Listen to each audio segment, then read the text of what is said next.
La voix que vous entendez en ce moment est-elle bien réelle? C'est une question qu'on va être de plus en plus amené à se poser, non? À une époque où la technologie est capable d'imiter l'humain à la quasi-perfection, comment être sûr de ce qu'on écoute? C'est vraiment le point de départ d'une histoire assez fascinante, qui se situe pile à la croisée des chemins entre l'art et l'intelligence artificielle. Voilà, la question est posée. Et c'est vraiment le cœur du sujet. L'intelligence artificielle, on le sait tous, progresse à une vitesse absolument folle. Du coup, l'émotion qu'on peut ressentir en écoutant une histoire, elle vient d'où? D'un véritable artiste ou bien d'un simple algorithme? Honnêtement, la frontière entre les deux n'a jamais été aussi mince. Alors pour bien comprendre tout l'enjeu, on va se pencher sur un secteur qui est en pleine explosion, celui du livre audio. C'est un marché qui est en train de vivre une transformation, disons, radicale. Oui, le terme qui est utilisé, c'est période charnière, et il est vraiment bien choisi. Parce que l'arrivée de ces voix de synthèse générées par IA, eh bien ça change absolument tout. D'un côté, on a la promesse d'une production qui serait beaucoup plus rapide, moins chère aussi, mais de l'autre, eh bien il y a une vraie menace qui plane sur ce qui fait le cœur même de la narration. Alors forcément, on en arrive à la question fatidique. Comment est-ce que l'art de la narration, un art qui est si profondément humain, comment est-ce qu'il peut coexister avec cette nouvelle technologie? C'est tout le défi. Et là, le contraste est assez saisissant. D'un côté, on a l'interprétation humaine, c'est la chaleur, la subtilité, c'est cette capacité à nous transporter littéralement dans une histoire. Et de l'autre, la narration par IA. Une lecture qui est techniquement parfaite, c'est vrai, mais elle est générée à partir de banques de données. Il manque cette petite étincelle, vous savez. Cette âme qui fait vraiment toute la différence. Et tout ça, bien sûr, ça soulève des questions absolument cruciales. Quelle place pour les artistes humains, les comédiens? Comment est-ce qu'on s'assure que leur travail créatif est payé à sa juste valeur? Est-ce qu'on ne risque pas de perdre le cœur émotionnel des histoires? Et puis, la question qui est peut-être la plus troublante, est-ce que bientôt on sera encore capable de faire la différence? Bon, face à cette, on peut appeler ça une vague technologique, le monde de la création a décidé de ne pas rester les bras croisés. Non, ils ont réagi et leur réponse, vous allez voir, elle est aussi simple que puissante. La voici, cette fameuse réponse, le label interprétation humaine. L'objectif, il est hyper simple à comprendre, c'est d'offrir une transparence totale.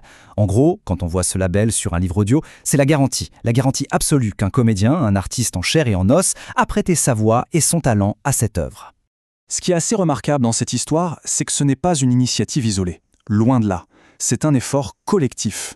Tout le monde s'y est mis, le syndicat national de l'édition, l'association Les Voix qui représente les comédiens, les éditeurs, les producteurs, bref, un véritable front uni pour défendre la création.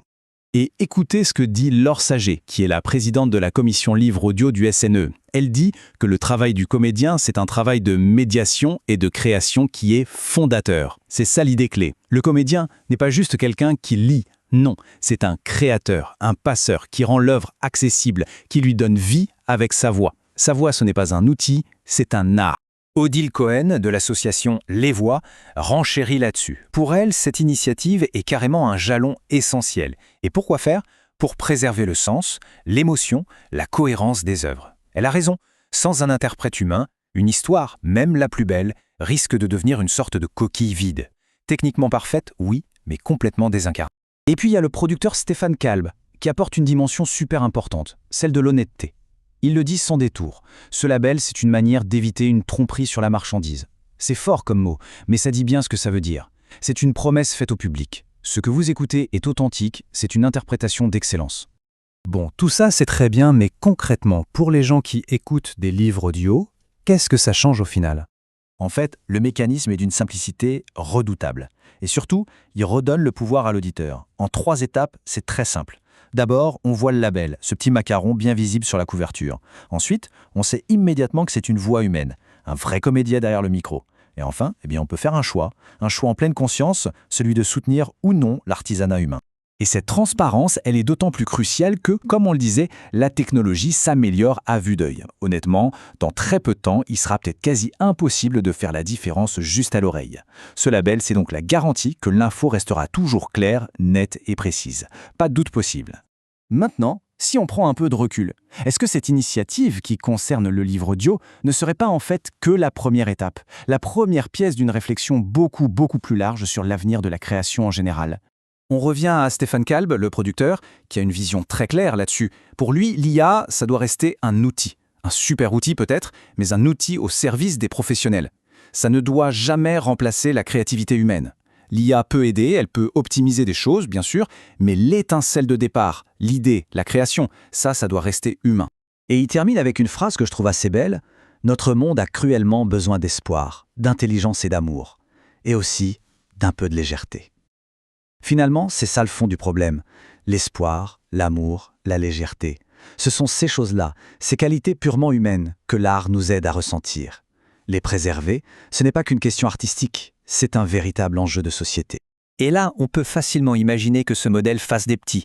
Pensez au doublage pour le cinéma ou les séries, à la musique avec les voix de synthèse. En fait, tous les secteurs où la voix humaine est au centre sont confrontés exactement au même défi.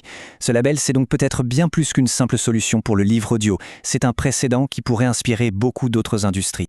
Au final, on se rend compte que cette histoire de label, c'est bien plus qu'un petit logo sur une couverture de livre. Non, c'est une invitation à réfléchir tous ensemble à la place qu'on veut laisser à l'art et plus largement à l'humanité dans le monde qui se dessine. Alors la question, elle est pour nous tous. Les livres audio aujourd'hui, mais demain les films, la musique, l'art, quelle valeur est-ce qu'on accorde au fond à la création humaine ? C'est à nous de décider.